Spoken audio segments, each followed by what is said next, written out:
Hi guys, I'm Ayangdi part 3. So म र सन्तोषी चाहिँ अर्कै बाटो जाने नयाँ बाटो एक्सप्लोर गर्ने भनेर हामी चाहिँ अर्कै बाटो गयौँ होइन अनि दिदी चाहिँ त्यही पहिलाकै बाटोमा झर्नु भयो तल अनि त्यसपछि हामी गयौँ अनि उसले बाटोमा हाम्रो फ्रेन्डसिपको नाममा त्यो बनाएको थियो होइन आई वाज सो ह्याप्पी अनि मैले बाटोमा यो सानो सानो पात देखेँ अनि मलाई कस्तो क्युट लाग्यो क्या अनि सो हुन्छ नि म र सन्तोषी चाहिँ जहिले पनि होइन यस्तै यस्तै कुरामा फसिरहेको हुन्छ है गाइस हामी नयाँ बाटो गयौँ अनि हामी हिँड्दा हिँड्दा हिँड्दा हिँड्दा अर्को पहाड पुगेर हामी एकदम टाढा पुग्यौँ क्या हामी जानुपर्ने लोकेसनमा अनि हामी चाहिँ होइन like we were not sure that we might live alive भनेर होइन त्यस्तो सिचुएसन भएको थियो क्या कहाँको डाँडा काँडाबाट झरेर ओह्रालो झरेर उकालो झरेर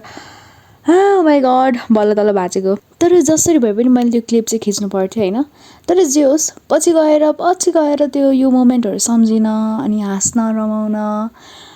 अझै साह्रै मजा आउँछ सबैको लाइफमा त्यस्तो त केही मोमेन्टहरू होला नि होइन